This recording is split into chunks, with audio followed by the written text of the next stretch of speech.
સુરત જિલ્લા શિક્ષણ અધિકારી કડક કાર્યવાહી કરશે। નિયમોનું ઉલ્લંઘન કરીને વિદ્યાર્થીઓના ભાવિ સાથે ચેડા કરનાર 55 સ્કૂલોની માન્યતા રદ થશે। આ બાબતે ડીઈઓની ખાસ તપાસ કમિટી રચાઈ છે।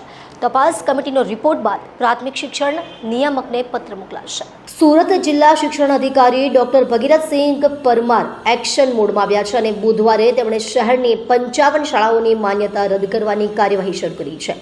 આ માટે એક વિશેષ તપાસ કમિટી રચવામાં આવી છે, જે આ શાળાઓની વિગતવાર તપાસ કરશે અને પછી રિપોર્ટ રજૂ કરશે। રિપોર્ટના આધારે જિલ્લા શિક્ષણ અધિકારી શિક્ષણ બોર્ડને આ શાળાઓની માન્યતા રદ કરવાની ભલામણ કરશે। શહેરમાં કેટલીક શાળાઓ શિક્ષણ બોર્ડના નિયમોનું પાલન કર્યા વિના કાર્યરત હોવાની વિગતો બહાર આવી છે।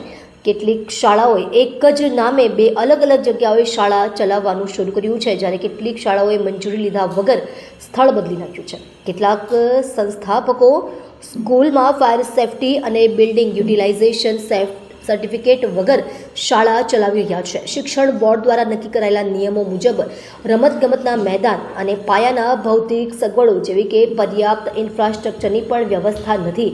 કેટલીક શાળાઓ છેલ્લા કેટલાક વર્ષોથી વિદ્યાર્થીઓની સંખ્યા ખૂબ જ ઓછી છે, જ્યારે કેટલીક શાળાઓ માત્ર આરટી હેઠળ ધોરણ 1માં પ્રવેશ આપીને શાળા ચલાવી રહી છે।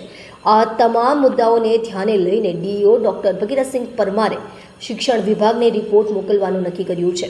રિપોર્ટને આધારે રાજ્ય શિક્ષણ બોર્ડ 55 શાળાઓની માન્યતા રદ કરવાની કાર્યવાહી કરશે। જો આ શાળાઓની માન્યતા રદ થાય તો તેમાં અભ્યાસ કરતા 2000થી વધુ વિદ્યાર્થીઓ પ્રભાવિત થશે, પરંતુ જિલ્લા શિક્ષણ અધિકારી કચેરીએ તેઓના અભ્યાસ પર અસર ન પડે તે માટે યોજના બનાવી છે, જેમાં વિદ્યાર્થીઓને નજીકની માન્યતા પ્રાપ્ત શાળાઓમાં ખસેડવામાં આવશે।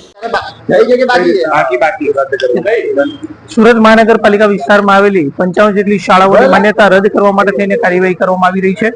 આ માટેની 5 સભ્યોની કમિટી બનાવી અને શાળાની ચકાસણી કરવામાં આવશે।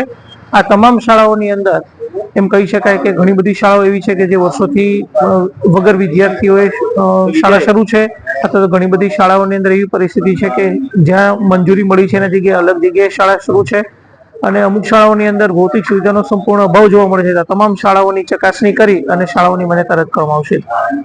આ શાળામાં ભણતા તમામ વિદ્યાર્થીઓને અન્ય શાળામાં ટ્રાન્સફર કરી અને વિદ્યાર્થીઓનું ભાવિ ન જોખવાય તે માટેની પણ તકેદારી લેવામાં આવશે।